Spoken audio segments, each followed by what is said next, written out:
Hi, everybody. We're here. No, I still have to say I'm welcome. like, who's talking? There we go. Welcome to episode 304. I'm Kevin Oakley, and with me today is Andrew Peak and Julie Jarnagin. Hello. Howdy. The week before the summit, but you're hearing Ooh. this during summit week. Yep. So that means next week you'll hear all about the summit. Yeah. I'm excited. Record Right at now, the we're summit ready. or don't record at the summit. It's a lot of work recording at the summit. Yeah, they convinced me last year not to record at the summit, which was nice to be able to see people and interact with more people. But we might do a like Wednesday night dinner wrap That's a good idea. recording, or maybe we'll do some type of recording, but not Yeah. during the actual show.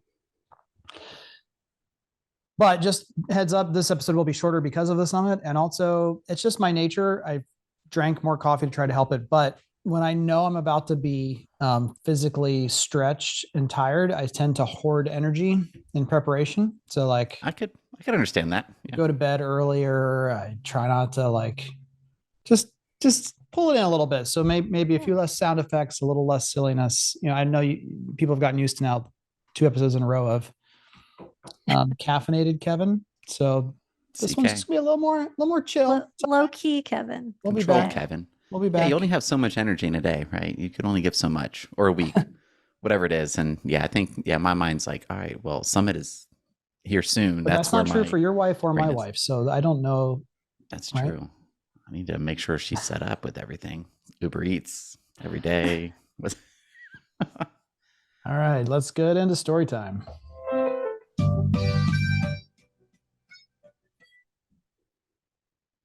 Julie?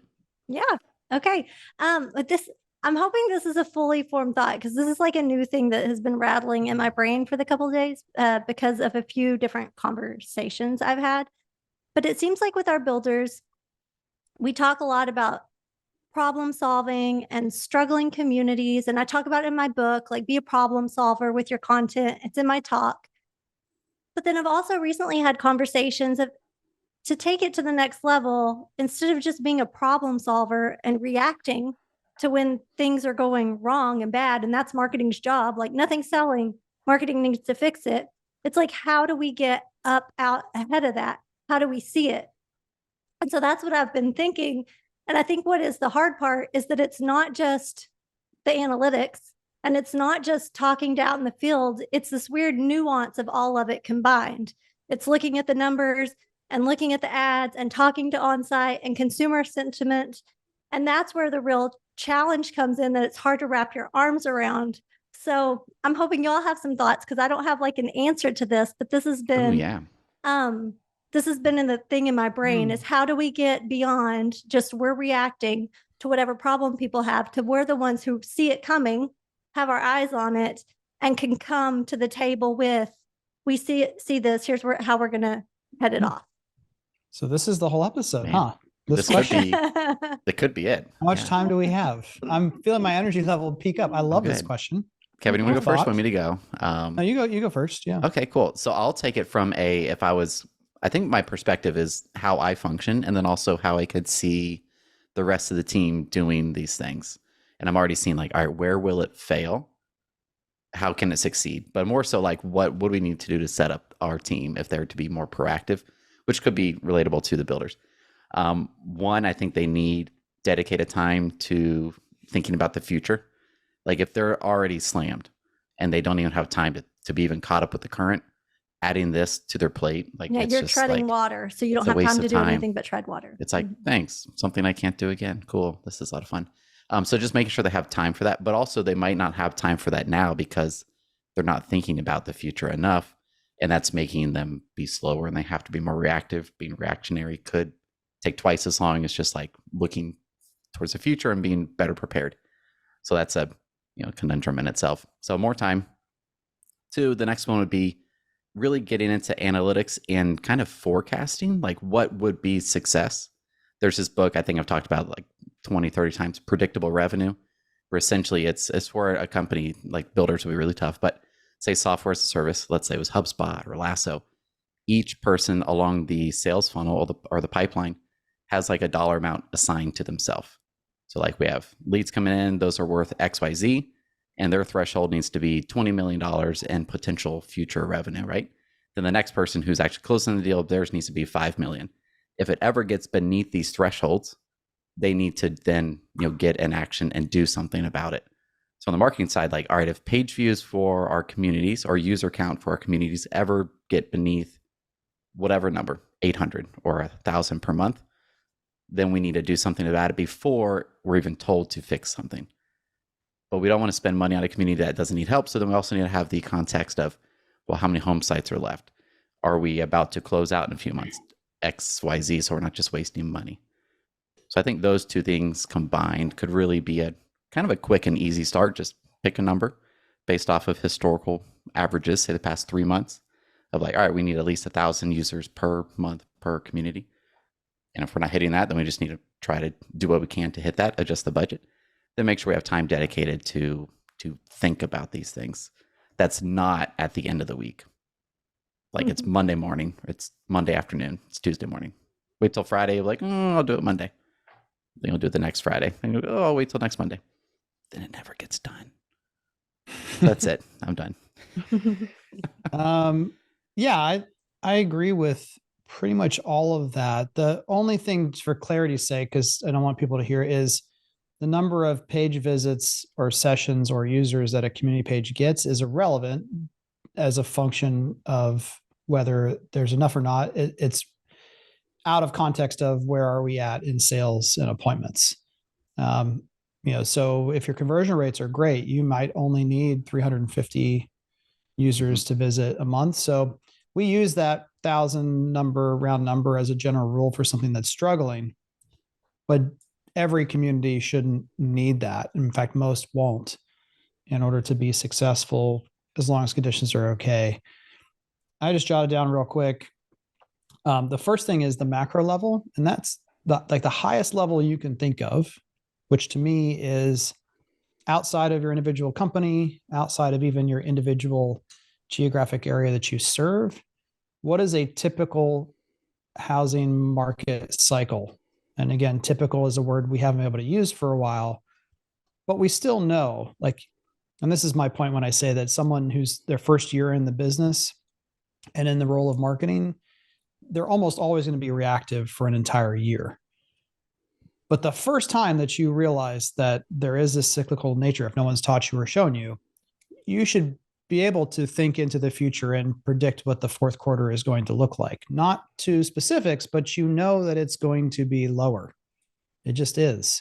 And so fighting that, that's the easiest looking into the future thing you can do, is at that level. And yet a bunch of people, until I feel like we finally said it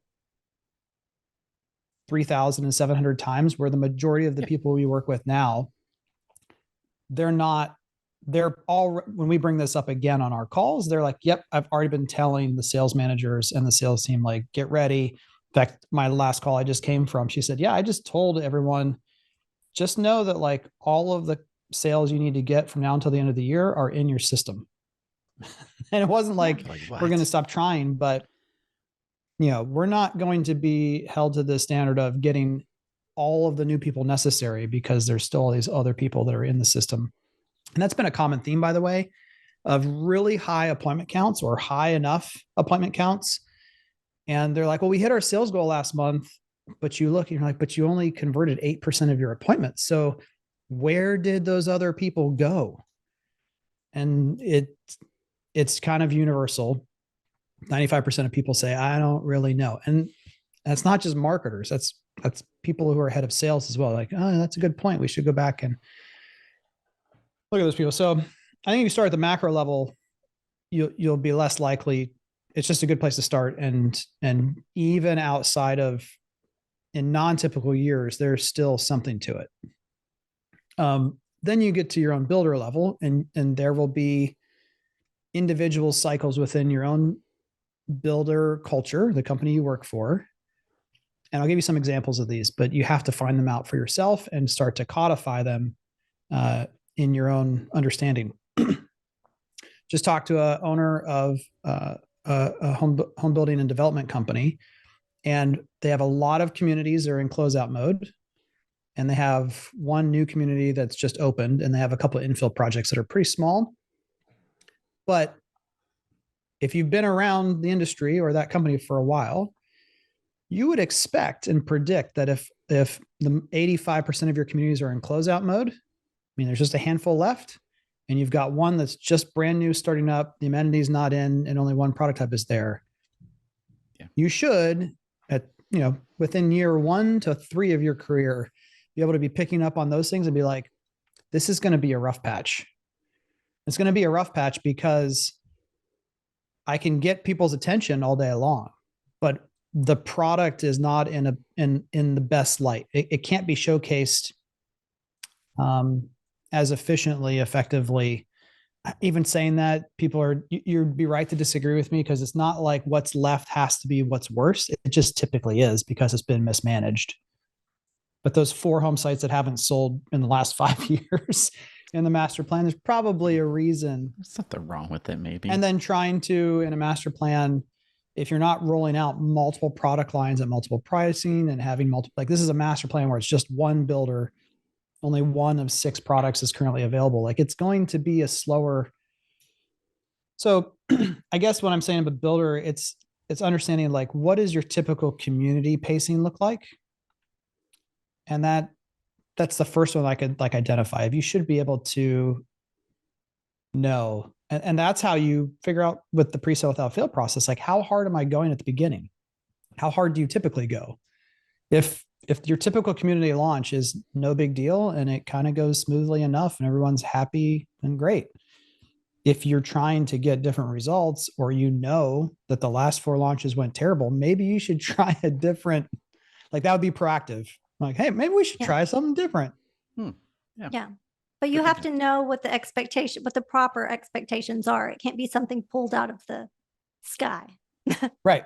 Mm-hmm. Yeah. And so then those builder cycles of at the community level, at phases, model homes, what does the typical like energy graph look like in terms of how much I have to put into this and be ready? I just kind of see all those floating up in my head all the time, more or less. And I'm managing those. But then when something's not working, or you sense that it is slowing or decreasing in effectiveness, then it always breaks back down to the community level analysis. Yeah. And so you have to know how to do that. And then most time people are trying to solve the problem, but this goes back to what Andrew said. You solve the problem, but you have to spend the next 15 minutes after that and say, now, how do I proactively, what would be my sign? So I think that's, again, part of why it takes time for this, Julie, is anything that's surprising you, that's causing you to be reactive. First of all, if we're honest, my experience has been that the majority of the people I've interacted with, they're kind of okay with reactive based upon the idea of I'm overwhelmed or I don't have the time anyway, or they're just kind of like some really strange people. It makes them feel important or needed. I don't know if you've ever worked with those people who it's like they're a super important part of the organization, but you walk into their office and there's paper everywhere and they're constantly flustered and they're like, oh my gosh, I'm just so far behind, and they have 40 things to do. Some people like it, but every time you're caught off guard, you have an opportunity to say, why did that happen? And then begin to at least test some methods of being more proactive. Yeah. But I think, to go back to kind of a smaller viewpoint, the thing I think really tricks people up is they're looking at numbers and metrics and not rates of change. And rates of change require calculation. And even then, like, you have to have context, because a rate of change of traffic levels or lead levels or appointment levels from one community might be totally fine to have it fluctuate 30%. And another, it shouldn't fluctuate more than 10%. There's no way to know than just to watch kind of how it tends to be. But how many times have we said this over the years, Andrew? Like, any metric on its own, like, well, I have plenty of leads. Yeah. One metric is miserable. There we go. One metric is miserable. There's my quote. It's your new T-shirt. It's not useful. You want to hear when you say all that, Kevin, is that whoever this person is that needs to be more proactive, everybody probably. They need like a much stronger pulse on product availability, I guess. Like if we were e-commerce and you don't know when things are in stock or out of stock, it's probably pretty important. Like I'm not going to run ads for this phone if we don't have any to sell for the next 6 months. Yeah. If you have no idea availability, that's not helpful. I just talked to a builder who sells, anywhere from 100 to 300 homes a month.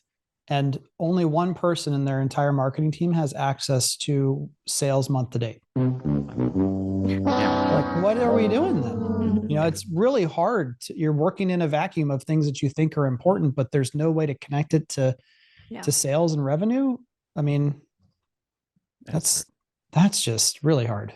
They can only be so good at that point, like a bee. But here's, and this is the part where I get old man. Too many people are waiting for their boss to tell them this stuff. Like, well, I'm waiting for my boss to tell me what's important. Like, no, if you don't have a good enough scoreboard internally, then you need to make one. If it's not used by anyone else, that's great. But like, I mean, most of the stuff and you got to be careful not to overcomplicate things either. And everyone has the right balance on that. But I never waited for Marty to say we needed to know X, Y, and Z. It was like, no, this tripped me up last time. So I need some document, some way of not getting tripped up by that again. And then I got to be nice enough and helpful enough to everyone else to get them to buy into wanting to help me keep this document updated or give me accurate information. Yeah. I almost feel like just pretend like you're in e-commerce and then there's your mindset shift. Like you just need to know when there's product and like the flow of product. What did we sell last month? What should we be selling this month? What do we have available? Yeah. But again, this goes back to a little what we talked about last week of the 4 people in the room who like know the pricing or are constantly changing product. I mean, the number of times that I'm hearing right now about these community launches that are super important and they're like, it's going to go to launch in 2 weeks. Can we say what the century pricing is like from the nearest $100,000? Oh no, we can't, we don't have that yet. And so I think actually the problem is that the rest of the company views what we do as e-commerce. I mean, I talked to a builder yesterday who's been tracking their timeframe from lead to sale. Okay, fun. Maybe 3 years ago, it was like 180 days. And now it's 400. Oh, wow.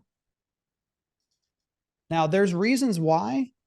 That's a lot of days. But if the rest of your company is acting like what you do is anywhere near e-commerce, you're screwed because you have to be communicating to these people a year and a half ahead of time if you want to get a sale.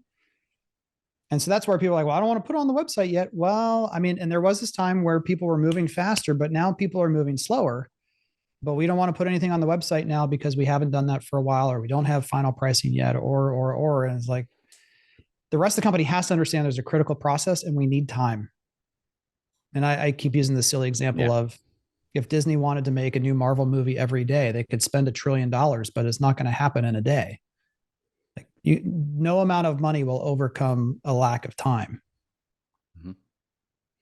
And so I think that's actually one of the struggles is that from everyone else's perspective, they're like, oh yeah, those marketers are going to spend a lot of money, but we'll just let them spend it. But we're just not going to tell them anything until the last second. And then they can just spend the money and go.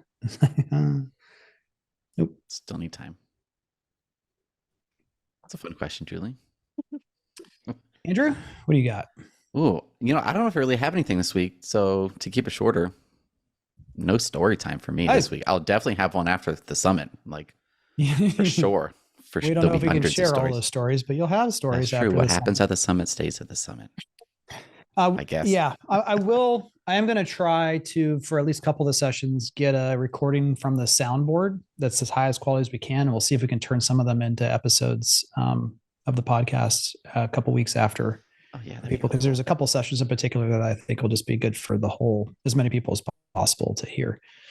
Mine was going to be kind of that same vein of just marketers not having access to information.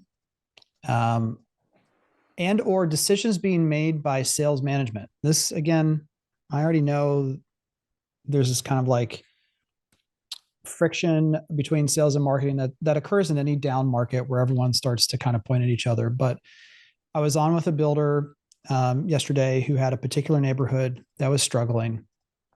And this is a big focus project for the company. I pull up the site map, like they want to have 8 sales a month, or like the way the market proof algorithm said they needed 80 leads a month, and they've been averaging like 16 to 18. And I'm like, wow, well, this neighborhood must be really in a pickle and like just dying on the vine. Pull up the site map, things almost sold out. There's like 7 home sites left in phase one. And this marketer says, oh, well, that's first thing is, Kevin, there's a whole bunch more phases to come, but these are $1 million to $2 million houses. The site map looks like it's mostly sold out. And then there's another like 12 that are labeled not available, which inside baseball, most marketers would be like, oh, those must be ones that another builder owns, or they're a topsoil pile. But I'm like, there can't be 12 topsoil lots on this plan. That's just nuts. And they're all kind of premium home sites. Cul-de-sac, not available. Oversized lots, not available. And meanwhile, we have this challenge of they're saying we want a lot more leads. But all the home sites that $1 million, $2 million buyer might want are not available. Yeah. And like, well, what does that mean? Hey, the sales manager doesn't want to make them available because they think we'll sell them for more money if we wait longer. I'm like, I don't understand. What are you saying? Well, yeah, I'm like, but you want more leads now, right? Yes, we want more leads. So I think there's this other weird thing where managers' incentives are not always aligned. And obviously in this case, that sales manager must get some spiff for increasing profit, and that's fine, but not, again, being honest about how these things work together. So we fixed their problem after I understood that in about 2 minutes by saying, first of all, can we talk about phase 2 or new home sites coming soon? Oh, sure, we could do that. I'm like, okay, well, that'll increase your conversion rate. And can we make these other home sites available and say premium home sites in phase 1 available? Oh, sure, we can. And just because we had such a gap of leads, assuming that we even, want to hit that gap, I was like, do you have any incentives going on? Oh yeah, we have incentives, but they're all back pocket only. Like, okay, but you want, 60 more leads in this neighborhood. So we might have to talk about, maybe we talk about, developer discounts available on select home sites on phase 1. We don't even have to say the amount if you don't want to, but you can't save all of the incentive for the salesperson to use, keep off your premium. Anyway, I belabor the point, but who is making these decisions and working collaboratively is paramount. And it is frustrating to hear a marketer being stuck with it's not 1, not 2, but tie both of your arms and your legs behind your back, but hit this huge swimming lead goal. What are we doing? Oh yeah, be frustrated. I think that's what I mean when I say e-commerce mindset. Like that person needs to be aware of like in stock, out of stock, be pre-order, but like they're being expected to sell all this in one day, and it's like we have nothing quote in stock right now. Like, right. We can't sell anything. I guess, and maybe this is part of what you mean by e-commerce, Andrew. Yeah, I just mean product. Get the marketer at the table to have that conversation. Right. They're the ones selling it. They're not talking to people, but they're the one selling it like an e-com. Like it's on the marketer. There is no salesperson. It's the marketing person is the one with the more intimate knowledge of when is this available, when is it not available, as much as a salesperson is what I'm thinking. Yeah, that would be frustrating. Oh my, that's a lot more leads. 16. There's this viewpoint from a lot of division presidents, owners, then we'll move on, of the sales department is revenue and they're the ones making the sales happen. And that's true.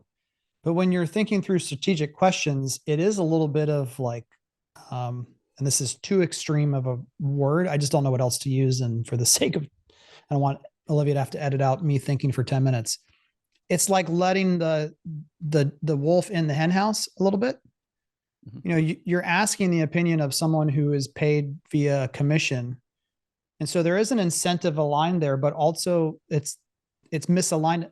To me, the marketer has the most big picture viewpoint there. Like, obviously we want the company to make money. We want sales to happen, but we're not overly concerned or under concerned, hopefully, because you should have empathy and want the team to work well. But also we're not going to be like, hey, let's give away this home site for $0, even though it should be a $30,000 premium, because we need to give the salesperson a win. And yeah, Like a conflict of interest for So those it people to can be be. making those decisions. I mean, that's, and the example I use for that is there was a gentleman at Heartland when we had our On Your Lot business, where he was the salesperson and he did the costing and made up the price for all options and floor plans. Shockingly, the first like 20 we made didn't make nearly as much money as we thought they would. Wonder why. Because he was trying to get the sale. So whenever he needed to get the sale and the pressure was on for the month, he would just adjust his margins a little bit, or it just doesn't. And it's not, I don't even think it's the conflict. It's the fact that someone's being left out. It's not so much that the sales leadership shouldn't be in that conversation, but so should marketing, since you can have that. Yeah, that evens it out. Evens the, yeah. Checks and balances. There you go. Government. All right. First up from builderonline.com, Builder Magazine. Story Living by Disney shares inside look into Cotino. Its first residential community. The first stage of development will include more than 300 homes, picturesque parks, and other unique amenities. So we talked about this a while ago, but for those of you who don't remember, Story Living by Disney is taking a Disney-like approach to master plan development. And I believe, if memory serves me right, this is kind of like, we're going to skip by this very, very quickly, but it's like Trump putting his name on golf courses. It's like Disney isn't the one actually doing the land development, but they are lending their expertise in branding and storytelling to kind of try to make these communities achieve a different level of development standards and storytelling. So this is the first one. Sounds cool. Yeah, I think, heck, it can't hurt. No. If you are familiar with Disney, and it's like, if you believe that like the Disney experience is special, is, I don't say unique because that's usually not a good thing, but like if it is like truly, like, to me, if you go to Disney World, Magic Kingdom, and you go to Universal, or you go to Six Flags, you're like, oh, there actually is something different about Disney. And if you truly think that, like, then you could be like, then you just understand this like from the get-go. But if you've never had that experience, or if you don't believe that, then you're like, oh, cool, Disney's gonna make another, a couple $100 million on this. Cute. They own Marvel, Disney Plus, Hulu. They own everything else. We might as well live where they own. But I think it'd be really cool. I would love to see it once it's actually built up, to see if it lives up to the expectations. I really like the Crystal Lagoons. Those are like all over the place, I feel like, now. That technology, the big giant pools essentially that are perfect year round. So that's interesting. And it's in a valley, Coachella. Yep. So that feels like a paradox. Like, what is that doing over there? Disney doesn't have a great track record of doing this in the past. We talked about this as well, but just for those of you who might be newer to the podcast, it's a checkered history of how Disney's done residential. The part of the challenge is, and this is when I say it can't hurt, from a painting the picture, I don't know of anyone, if it says they're going to use a framework developed by Walt Disney Imagineering, the ability to create memorable moments and memorable stories is what Disney excels at. The challenge is, and I think they're doing a smart thing, they're calling it a Story Living by Disney community. But the closer you get to the Disney brand from like an experience standpoint, it's like Icarus getting too close to the sun, because everyone's experience is that they're going to be living inside of Main Street, USA, in Cotino. And that's where the reality of what you have after you move in, the expectations are so high if you've had great experiences at Disney, that you're like, wait, there isn't someone, hey, Frank, like every day when I walk outside, there's not like pressure this washing, idealistic little smiley neighbor faces. who's like, can I walk your dog for you? Can I, That's not real. Shoot. Yeah. That's what that's expectation I have. So Exactly. that's not It's good. the power of brand, because if you read this article, there's really not that much that sounds amazing. Like there's no facts that you're like, oh my gosh. But when they say something vague, you just assume it's going to be amazing because it's Disney. So it's really Yeah. just the power of putting that name on it is all it is so far. Yeah. Agreed. And it says, that there'll be several builders building out the homes. And so again, like the practical, I can just imagine someone somewhere, not that this is a reason not to do what they're doing, because I still think it's a good idea generally, but someone's going to have, too many drywall nicks in their pre-closing walkthrough, and they're going to like try to call Bob Iger and be like, hey, this is not the Disney experience. It's just, that's going to be their hardest challenge, is living up to that brand standard. They're like, where's my Dole Whip? Did y'all read this? This is related and not related, but there's a paragraph in there. It's the first paragraph down. We're thoughtfully and intentionally bringing elements, et cetera, et cetera. That to me feels like it's written by ChatGPT. Like, this is ridiculous and not related. But I read it. I'm like, there's so many words that just are marketing-esque. I'm like, this doesn't feel real. But that, and I don't disagree with you. It's like, just it's our filter as hype. marketers. We catch that more. Okay. I don't know that the average person does, other than they think, wow, that's highly descriptive. Yes. It's like Lots of over the fluff. top. It's Lots all of fluff. Fluff and nutter. It's a marshmallow. It's fluff, Yeah, but back to Julie's point of it's mostly brand. it's brand. That's Next cool. up from CNBC.com, home builder sentiment goes negative for the first time in 7 months thanks to higher mortgage rates. This is from September 18th. Builder confidence in the single family housing market fell 5 points to 45 on a scale of 100, I believe. 50 is the line between positive and negative sentiment. So negative for the first time in 7 months. Also, multifamily permits or starts, were way down. They just released that a couple of days ago. Single family is still holding in there. Yeah. But, I read this other headline issue, and it was like, housing just started their double dip recession. It's crazy how this stuff all works together, how we talk about things and it comes back around, Julie. Mm-hmm. So you're like, hey, last year, housing started to decline in May and then continued to decline through November. And they're talking about pricing, I believe. And now they're talking about, hey, since May again, like the latest data that finally got processed for May shows that housing has begun a recession again. I'm like, that's cyclicality. Like, what do you, is it double year. dip recession? I mean, I think to their point, it's going to get worse before it gets better, but interest rates and affordability. But I think homebuilder sentiment should still be higher, because as long as existing homes stay off the sidelines, my sentiment is like 75, kind of regardless of other factors. There's just not enough options out there. In fact, the CEO of Compass was interviewed today on CNBC, and he was like, yeah, I mean, just look at the number of multiple offer situations our customers are in. Multiple offer situations on existing homes is kind of standard, he was saying, for Compass right now. I did think it was interesting too that 42% of new single family home buyers were first time buyers. And historically that's around 27. So that's what we're facing too, is a lot of our builders aren't catering to first time buyers anymore. Not because they don't want to. It's exactly. impossible. Yep. And that's more and more the market right now. Yeah. I wonder what percent, at least I see them here, might just be in my area. There's still quite a few first time home buyer assistance programs where you're getting 10, 15, 20, 30 for your first time home buyer as a down payment assistance from like local government, which I don't know if it's federal money that then goes down to the county. I have no idea, but like 3 people that I know first, that's what they did to buy their first home that I know, like past 2 months. Yeah. Why not? Yeah. Why not? I mean, it's for them, it's just like it's a second mortgage attached to the home at 0%. So it's kind of free money. Yeah. Yeah. Interesting. The next one up is from Business Insider, and we didn't queue this one up, but we also had toyed about including a story about house poor is kind of the new standard. And to me, it goes with that. And house poor meaning the percentage of your income that goes towards your housing is increasing.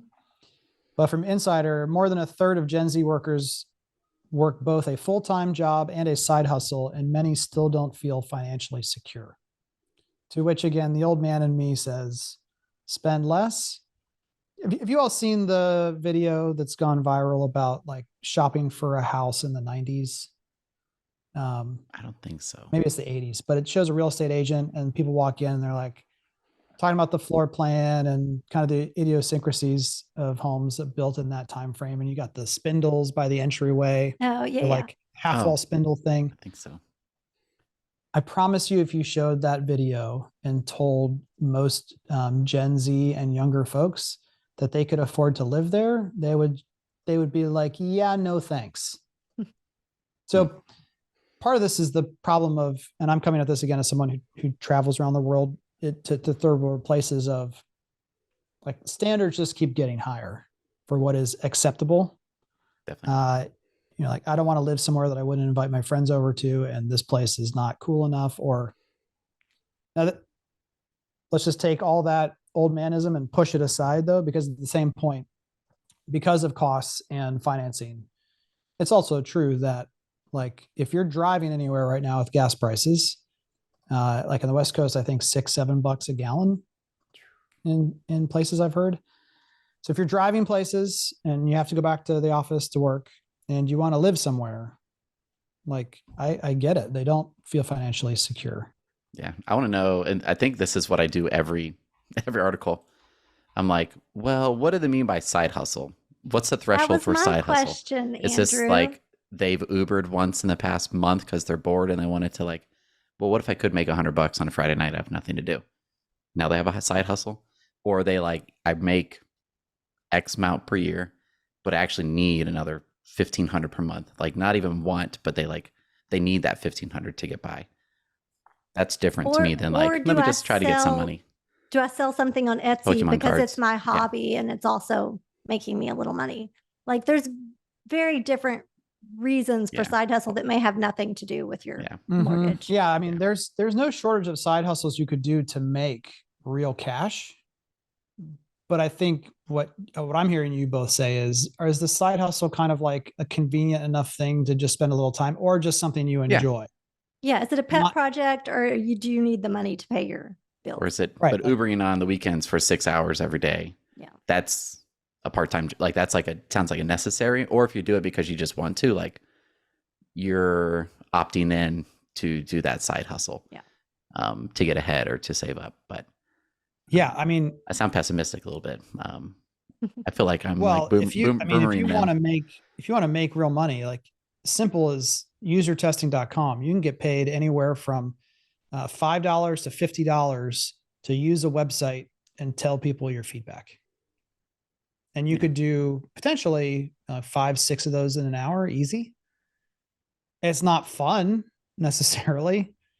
You like use this website about how to grow tomatoes and tell me what's wrong with it, or what you try to do this thing. But I think you're right. That is a good point about why are they doing the side hustle? Is it really? Yeah. But I just go back to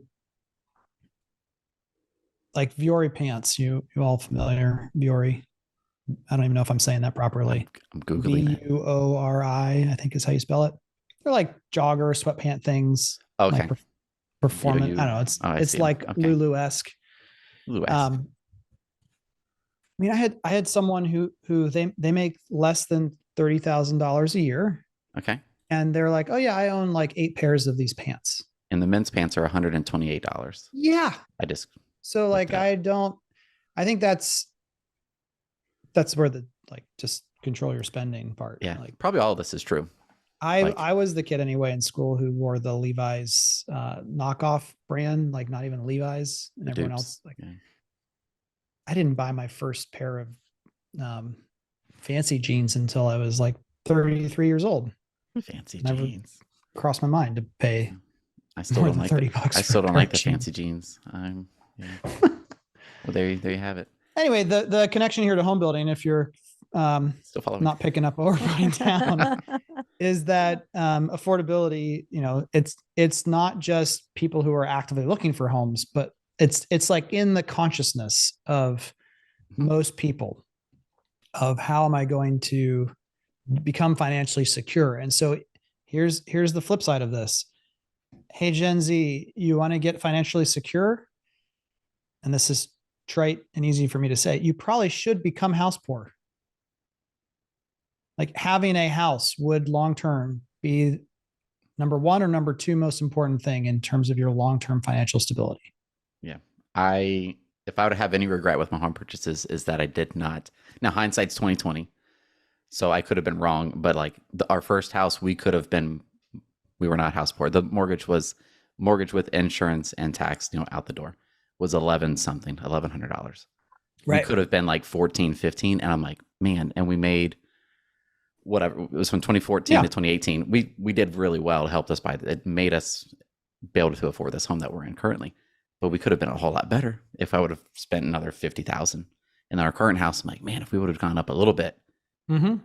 but that's hindsight. Like it could have gone the other direction too, of like, oh, that's too much or whatever it may be. But yeah, it's an investment. Oh, we do have house pours back. So we'll link you to it in the show notes. I was like, I know that. Why does that sound familiar? That's also from cnbc.com. Again, you can go and read that for the sake of time. We'll just we'll skip it for now. Favorites or things you hate?